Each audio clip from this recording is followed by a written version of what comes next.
हर हर महादेव। गंगा, जिसको बहुत ही पवित्र नदी माना जाता है, कहा जाता है मात्र गंगा स्नान से हमारे सारे पाप धुल जाते हैं। इसलिए मनुष्य अपने जीवन में एक बार गंगा स्नान जरूर करता है।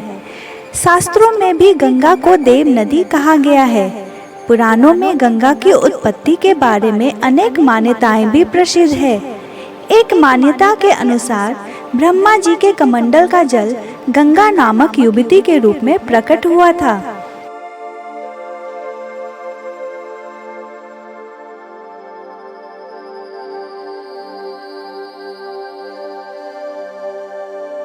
एक अन्य कथा के अनुसार ब्रह्मा जी ने विष्णु जी के चरणों को आदर सहित धोया और उस जल को अपने कमंडल में एकत्रित कर लिया।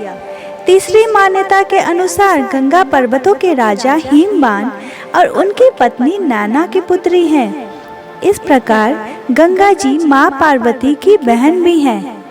प्रत्येक मान्यता में यह अवश्य आता है कि गंगा जी को पृथ्वी पर लाने का काम महाराज भगीरथ ने किया था। गंगा नदी के धरती पर आगमन की एक और कथा प्रचलित है, परंतु आगे बढ़ने से पहले यदि आप हमारे चैनल पर नए हैं तो चैनल को सब्सक्राइब और बेल आइकन को प्रेस जरूर करें। प्राचीन काल में सगर नामक प्रतापी राजा हुआ करता था, जिसने अपने साम्राज्य के विस्तार के लिए अश्वमेध यज्ञ का आयोजन किया और यज्ञ के दौरान छोड़ा गया घोड़ा जिस राज्य से गुजरा था वो राज्य उस राजा का हो जाता था। इसलिए स्वर्ग लोक गंवाने के भय के कारण इंद्र ने अपना वेश बदलकर राजा सगर के घोड़े को चुपचाप कपिल मुनि के आश्रम में बांध दिया। इस दौरान कपिल मुनि घोर ध्यान मुद्रा में थे। जब घोड़े की चोरी की बात राजा सगर को मिली तब वो अत्यंत क्रोधित हो गए और उन्होंने आवेश में आकर अपने 60,000 पुत्रों को घोड़े की खोज में भेज दिया। जब उनके पुत्रों को ये ज्ञान हुआ कि कपिल मुनि के आश्रम में वो घोड़ा बंधा है, तब उन्होंने भ्रांतिवश कपिल मुनि को चोर मान लिया और उनसे युद्ध करने के लिए आश्रम में घुस गए। ध्यान मुद्रा में लीन कपिल मुनि को जब शोर सुनाई दिया तो वो घटना स्थल पर पहुंचे, जहां सगर के पुत्र उन पर घोड़े की चोरी का झूठा इल्जाम लगा रहे थे। ये सुनकर देव मुनि अत्यंत क्रोधित हो गए और उन्होंने क्रोध में आकर राजा सगर के सभी पुत्रों को अग्नि में भस्म कर दिया और उसके सभी पुत्र प्रेत योनि में भटकने लगे। ऐसा इसलिए क्योंकि बिना अंतिम संस्कार किए राख में बदल जाने से पुत्रों को मुक्ति प्राप्त नहीं हो पा रही थी। महाराज भगीरथ अयोध्या के इक्ष्वाकु वंशी राजा थे। वो राजा दिलीप के पुत्र और महाराज अंशुमान के पौत्र थे। अंशुमान महाराज सगर के पुत्र थे। महाराज भगीरथ को ब्रह्मांड की पवित्र नदी गंगा को धरती पर लाने का श्रेय दिया जाता है। पुण्य सलीला पाप मोचनी और सदियों से मोक्ष दिलाने वाली गंगा को भगीरथ अपने पूर्वजों के मोक्ष दिलाने के लिए पृथ्वी पर लाए थे।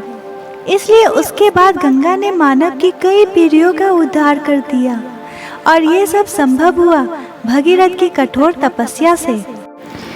महाराज सगर के पुत्र अंशुमान ने अपने पूर्वजों को मोक्ष दिलाने की जिम्मेदारी लेते हुए राजपाट अपने पुत्र दिलीप को सौंप दिया था। उन्होंने इसके लिए घोर तपस्या की और अपना शरीर त्याग दिया। महाराज दिलीप ने भी गंगा को धरती पर लाने के अथक प्रयास किए और रुग्णावस्था में स्वर्ग सिधार गए। अब महाराज भगीरथ ने प्रण किया कि वो किसी भी हालत में गंगा को धरती पर लाएंगे और अपने पूर्वजों को मोक्ष दिलवाएंगे। उन्होंने घोर तप किया और गंगा को धरती पर लाने में सफल हुए। भगीरथ ने जब गंगा को धरती पर लाने के लिए संकल्प लिया तब उनका कोई पुत्र नहीं था। इसलिए उन्होंने राजपाट अपने मंत्रियों को सौंपा और गोकर्ण तीर्थ में जाकर घोर तपस्या में लीन हो गए। जब स्वयं ब्रह्मा उनको वर देने के लिए आए तो उन्होंने 2 वर मांगे। पहला पितरों की मुक्ति के लिए गंगा जल और दूसरा कुल को आगे बढ़ाने वाला पुत्र। ब्रह्मा ने उनको दोनों वर दिए। साथ ही ये भी कहा कि गंगा का वेग इतना अधिक है कि पृथ्वी उसे संभाल नहीं पाएगी। इसलिए हे भगीरथ, गंगा के धरती पर अवतरण के लिए तुमको महादेव से सहायता मांगनी होगी। महादेव को प्रसन्न करने के लिए भगीरथ ने पैर के अंगूठे पर खड़े होकर 1 वर्ष तक कठोर तपस्या की। भूत वावन ने प्रसन्न होकर भगीरथ को वरदान दिया और गंगा को अपने मस्तक पर धारण कर लिया। लेकिन गंगा को अपने वेग पर बड़ा अभिमान था। गंगा का सोचना था कि उनके वेग से शिव पाताल में पहुंच जाएंगे। शिव को जब इस बात का पता चला तो उन्होंने गंगा को अपनी जटाओं में ऐसा समा लिया कि उन्हें वर्षों तक शिव जटाओं से निकलने का मार्ग नहीं मिला। जब गंगा शिव जटाओं में समाकर रह गई तो भगीरथ ने फिर से तपस्या का मार्ग चुना। तब भोलेनाथ ने प्रसन्न होकर गंगा को बिंदुसर की ओर छोड़ा। गंगा यहाँ से 7 धाराओं के रूप में प्रवाहित हुई। हादिनी, पावनी और नलिनी पूर्व दिशा की ओर प्रवाहित हुई। सुक्षसु, सीता और महानदी सिंधु पश्चिम की प्रवाहमान होने लगी। 7वीं धारा ने राजा भगीरथ का अनुसरण किया। राजा भगीरथ गंगा में स्नान करके पवित्र हुए और अपने दिव्य रथ पर चढ़कर चल दिए। गंगा उनके पीछे पीछे चलने लगी। रास्ते में जनु मुनि का आश्रम था। गंगा के जल से जनु मुनि का यज्ञशाला बह गया। क्रोधित होकर मुनि ने संपूर्ण गंगा जल पी ली। इस पर चिंतित होकर समस्त देवताओं ने जनु मुनि का पूजन किया और गंगा को उनकी पुत्री बताते हुए क्षमा याचना की। देवताओं की प्रार्थना पर जनु ने कानों के मार्ग से गंगा को बाहर निकाला। तभी से गंगा जनु सुता जानवी भी कहलाने लगी।